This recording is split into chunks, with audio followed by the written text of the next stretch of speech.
Hi, welcome to Learning Monkey. I am Vikram. In this class, we'll try to understand input-output instructions. In our previous class, we have clearly seen the configuration of input-output devices. So if you haven't watched that video, please watch that video and come back here, because this video, the concepts that we are going to discuss in this video are totally related to the previous video. And every video in our channel is going to be a part of entire course or a playlist. Our suggestion is to follow the entire course so that you can have better understanding of the concepts. Now coming to this class, there are 6 different types of IO instructions. So these 6 different types of instructions we have already covered in our different types of instructions. There we have discussed about memory, register reference and IO reference instructions.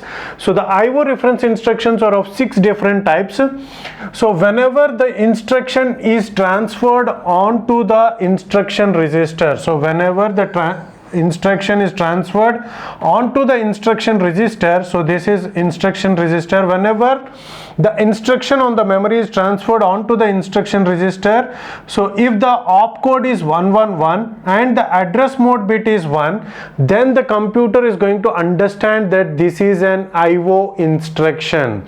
If the opcode is 111 and the address mode bit is 0, then the computer is going to understand that the operation that needs to be performed is register reference instruction. So how the register reference instructions will get executed, we have already covered in our previous videos.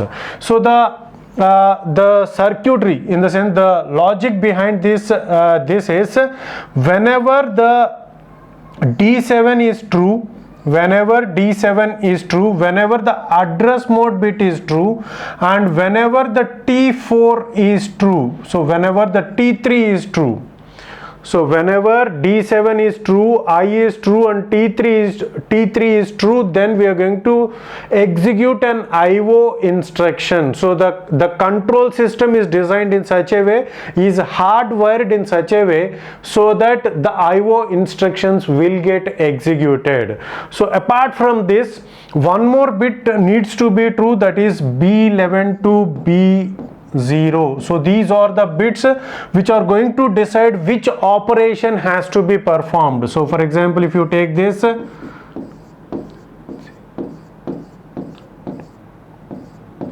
these are the 11 bits, and from B11 to B6 we are going to decide that which operation has to be performed. If B11 is true, so what kind of operation we have to do? It is, see here the P represents this part of the instruction, and apart from this, based upon the bit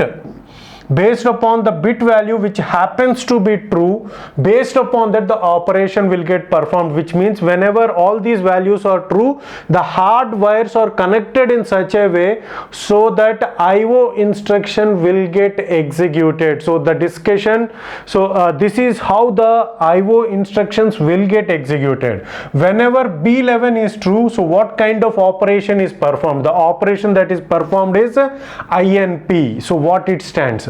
So the concept of input-output configuration, in our previous video where we have discussed about input-output configuration, we have discussed about the 2 flags, FGI and FGO. Flag, input flag and output flag. Initially we have discussed that initially the flag input flag is going to be 0. Input flag is going to be 0. Whenever we press a word on the keyboard, whenever the value that has been pressed, the ASCII value of that key, will be forwarded, will be transferred to the INPR, input register, and the flag will be made to 1. So whenever flag is 1, which means that some value is waiting in the input register, and we should not, if you strike anything on the keyboard, nothing will happen on the input register. Okay, so now whenever the value is 1, so whenever the INP, so the INP will get executed. INP will get executed means the value in the INPR will be transferred to accumulator. The 0 to 7 bits of the accumulator will be filled with the value that has been pressed in the keyboard. So the value that is being stored in the INPR will be transferred to accumulator, and the FGI is made to 0. So as the value of I is equal to 1, as the input register data has been transferred onto accumulator, which means that now the input register is free for taking the value. So that is very important. So the same concept has been discussed in our previous video in detail with the configuration diagram. So after that, what happens is this 1 will be converted to 0, which means that now the input register is free to take the values. Similarly, if B10 is 1, so if this is 0 and B10 value is 1, so if B10 value is true, what operation will get performed? OU2 operation is performed. So what it means is, initially the FGO value will be 1. So we have discussed the output, the flag output flip-flop is initially set to 1, which means that so the output value can be the output value is there on the output register, and it has to be transferred to accumulator. So the accumulator, sorry, so the value is there on the accumulator and it has to be transferred onto output register. So whenever the flag is 1, and whenever this OUT will get executed, so the value in the accumulator will be transferred onto OTR register, and then the flag is made to 0. From the OTR register, it will get transferred onto printer and the value will get printed. So in the same instruction, the FGO, the flag output value will be made to 0. Okay, so whenever the flag output is 0 means we should not transfer the values on the accumulator onto the output register.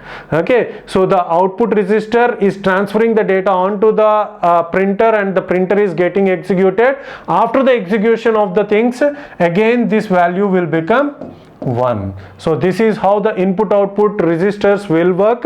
And the other kind of instructions are SKI, skip if FGI is 1. So where these instructions will get executed, we will try to understand in our later videos. Right now what this instruction will do is SKI. SKI stands for skip on input flag. Whenever the input flag is 1, flag is 1, so the next instruction, immediate instruction, has to be skipped, and the instruction which is there after that has to be executed. So that is what is skip input flag, skip on input flag. If input flag is 1, program counter will get incremented. So where these instructions will get executed, we will try to understand in our later classes. Right now just try to understand that whenever the flag input is 1, the program counter will get incremented by 1, which means the immediate instruction of the instruction which is executed on the computer will be skipped, and the instruction after that instruction will get executed. So that is what we call it as SKI when the flag input is 1. Similarly, SKO, whenever the flag output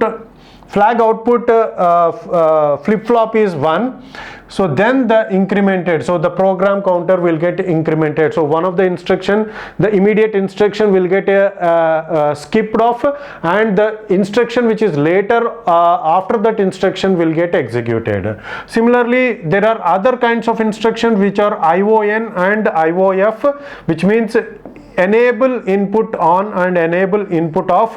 So about these instructions we will try to understand in our later classes.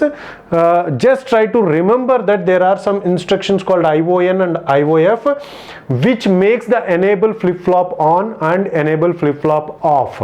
So the value 1 will be stored in the enable flip-flop, and the value 0 will be stored in the enable flip-flop whenever these instructions will get executed. So these are the instructions, input output instructions. Hope you got the clarity on this concept. Thanks for watching. If you haven't subscribed to our channel, please subscribe to our channel and press bell icon for the latest updates. And if you have any doubts regarding this concept, please post your doubt in the comment section below. And if you feel that this video is very much helpful to you, please give us a like symbol and please share this video with your friends so that they will also get benefited. Thanks for watching.